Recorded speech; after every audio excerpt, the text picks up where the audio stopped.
আসসালামু আলাইকুম। গত কয়েকদিন যাবত আমরা ভুট্টা নিয়ে বড় একটা সমস্যায় পড়েছিলাম। যেহেতু আমাদের এদিকে ভুট্টা চাষ হয় না, তাই ভুট্টা চাষ করার পর এই ভুট্টাগুলিকে কিভাবে ভাঙাতে হয় সে সম্পর্কে আমরা একেবারেই অজ্ঞ ছিলাম। যেদিন পাকা ভুট্টাগুলিকে আমরা ক্ষেত থেকে তুলে এনেছিলাম, সেদিন আমরা জিজ্ঞেস করেছিলাম সবাইকে যে এই ভুট্টাগুলি আসলে কিভাবে ভাঙাতে হয়। প্রথমে ভুট্টাগুলিকে মোচা সহ আমরা ক্ষেত থেকে তুলে এনেছি, তারপর এগুলিকে সুন্দর করে আমরা রোদ্রে দিয়েছি। রোদ্রে দেওয়ার পর এটার থেকে যে মোচার যে খোসাগুলি আছে এগুলি আমরা আলাদা করে তারপর এগুলিকে আবারও রোদ্রে দিয়েছিলাম। কিন্তু এগুলিকে রোদ্রে দিতে গিয়ে ব্যাপক সমস্যার সম্মুখীন আমাদেরকে হতে হয়েছে, কারণ গত কয়েকদিনের আবহাওয়া তেমন ভালো ছিল না। কতক্ষণ পরপরই বৃষ্টি হচ্ছিল, যে কারণে এগুলিকে বারবার আমাদেরকে ঢাকতে হচ্ছিল। আলহামদুলিল্লাহ, ফাইনালি যখন এগুলিকে আমরা শুকিয়ে ফেলেছিলাম তখনই সমস্যাটা তৈরি হয়। এর কারণ হচ্ছে যে এগুলিকে কিভাবে ছাড়াতে হয় সে সম্পর্কে যে ভিডিওগুলি আমরা দেখেছি ইউটিউবে, তারপর অনেকে আমাদেরকে যারা বলেছেন তাদের কথা মতো এগুলিকে আমরা মোটরসাইকেলের পিছনের চাক্কার মধ্যে ধরে এগুলিকে ছাড়ানোর চেষ্টা করেছি, ভ্যানের চাক্কার পিছনে ধরে ছাড়ানোর চেষ্টা করেছি। এর পাশাপাশি হাত দিয়েও আমরা অনেকক্ষণ চেষ্টা করেছি এগুলিকে খোলার জন্য, বা অনেকে বলেছেন যে একটা লাইন খুলে তারপর হাত দিয়ে মোচড় দিলে এটা খুলে যাবে, সেটাও আমরা করার চেষ্টা করেছি। হাতের মধ্যে ফুসকা পড়ে গেছে, তারপর আমরা তেমন একটা করতে পারিনি, যদিও আমাদের তেমন একটা অভিজ্ঞতা নাই।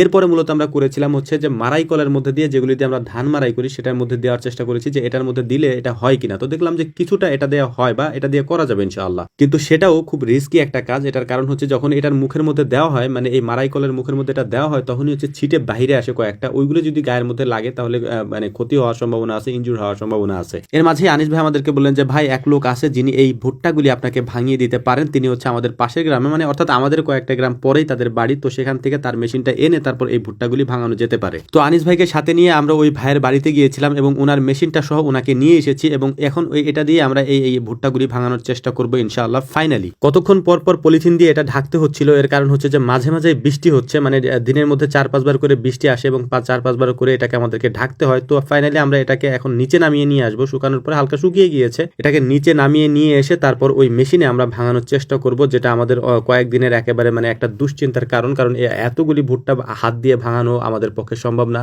যেটা আমাদেরকে অনেকে বলছেন বা পরামর্শ দিয়েছেন, আমরা সবগুলি ট্রাই করেছি, কিন্তু কোনোটাইতে কোনোভাবে কাজ হচ্ছিল না। যে কারণে যে এই মেশিনটা পাওয়াতে আমাদের একটা মানে স্বস্তি ফিরে এসেছে। আকাশের অবস্থা তেমন ভালো না, যে কোনো সময় বৃষ্টি আসতে পারে, তাই দ্রুতই আমরা এগুলিকে ভাঙিয়ে নেওয়ার চেষ্টা করতেছিলাম, যাতে করে আমাদের এগুলি ভিজে না যায়, মানে ভুট্টাগুলি ভিজে না যায়। তো মেশিনটা দিয়ে 10 মিনিটের মতো লেগেছে আমাদের এতগুলি ভুট্টাকে মারাই করতে, অর্থাৎ এটা থেকে ফলগুলিকে ছাড়াইতে মাত্র 10 মিনিটের মতো সময় লেগেছে। তো আলহামদুলিল্লাহ, আগামী বছর যখন আমরা এই ভুট্টা চাষ করব বা লাগাবো বেশি পরিসরে, তখন এরকম একটা মেশিন আমরা কিনে নেব, কারণ এটা ছাড়া আসলে এটাকে মারাই করার মতো, যেটা আমাদের যে মারাই কল আছে বা যেটা দিয়ে আমরা ধান মারাই করি সেটা দিয়ে করা যায়, কিন্তু সেটা দিয়ে করতে গেলে অনেক রিস্ক হয়ে যায়। যে কারণে যে আমরা চিন্তা করেছি যে আগামী বছর যখন আমরা ভুট্টা চাষ করব তখন এরকম একটা মেশিন আমরা কিনে নেব। তবে হাত দিয়ে করা বা মোটরসাইকেলে করা সবগুলো আমরা ট্রাই করেছি, এগুলো তেমন একটা কাজে লাগে না এবং অনেক সময় সাপেক্ষের ব্যাপার, এবং অনেক বেশি পরিমাণে যদি ভুট্টা চাষ করা হয় সেক্ষেত্রে হাত দিয়ে করা বা যেগুলি আমরা ভিডিওতে দেখেছি বা আপনারা আমাদেরকে যে পরামর্শ দিয়েছেন সেভাবে করাটা অনেক রিস্কি হয়ে যায় এবং অনেক সময় সাপেক্ষের ব্যাপার, যেটা আসলে সম্ভব না। তাছাড়া এগুলি করার মতো এত সময়ও আমাদের হাতে নেই,